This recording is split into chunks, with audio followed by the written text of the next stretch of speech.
Je m'appelle Ulrich Bouchou, je suis dirigeant au club de Nantes-Sud 98. Je m'occupe des U10, U11, U12, U13. Je me suis présenté au CFF4 naturellement parce que j'avais déjà le 1, le 2, le 3 et que dans le cadre d'un projet professionnel qui était aujourd'hui une reconversion, on va dire, c'était celle d'être un jour, en espérant, être salarié d'un club de foot. Donc mon objectif c'était évidemment d'avoir une carte professionnelle et d'avoir mon BMF à l'issue de ces formations. Il y a eu le projet associatif, il y a eu le projet sportif, il y a eu la partie arbitrage, il y a eu le module sécurité. Donc j'ai eu quasiment, on va dire, 3 semaines de stage au sein de la Ligue, quasiment tout le mois de décembre.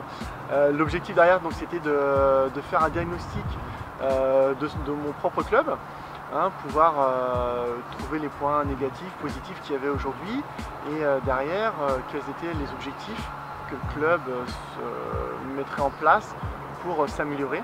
Donc déterminer des axes d'amélioration avec le bureau, avec le président, avec tous les dirigeants et de se dire voilà, aujourd'hui qu'est-ce qu'il faudrait qu'on améliore pour permettre à nos joueurs d'évoluer, de pratiquer dans de meilleures conditions et les dirigeants aussi aujourd'hui pas travailler mais de pouvoir être dirigeant dans les meilleures conditions.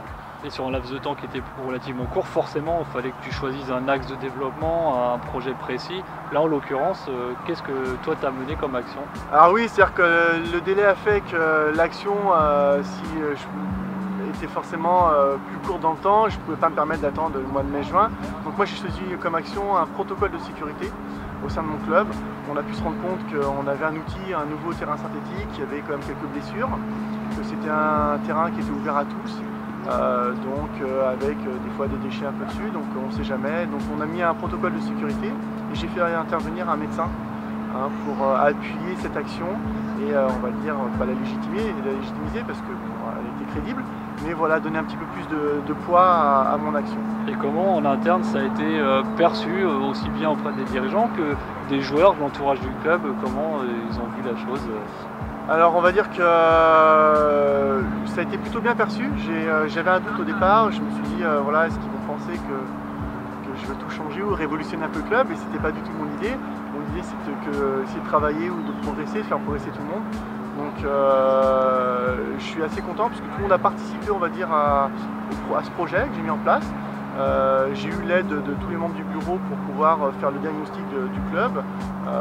Voilà, et on a ensemble validé les axes d'amélioration, on a ensemble validé les actions à mettre en place. Donc c'est quelque chose qui a été plutôt très bien perçu.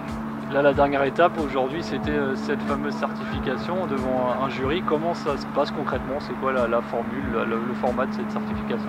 C'est vraiment un échange, un pur échange de 20 minutes, c'est-à-dire qu'on va évidemment réexpliquer un petit peu notre club, dans quelles conditions on a pu travailler, dans quelles conditions on a trouvé les informations, on a pu établir notre projet, comment l'action, comme vous venez de le dire, a été perçue, est-ce que j'ai rencontré des difficultés. Et voilà, quelques questions derrière qui ont été posées sur est-ce que des points auraient pu être améliorés, est-ce que, voilà, pour valider un petit peu, on va dire valider ce que j'ai mis, pour être sûr que c'est bien moi qui ai fait l'action, c'est bien moi qui ai construit ce projet, mais c'est vraiment qu'un échange et une discussion très constructive et très intéressante.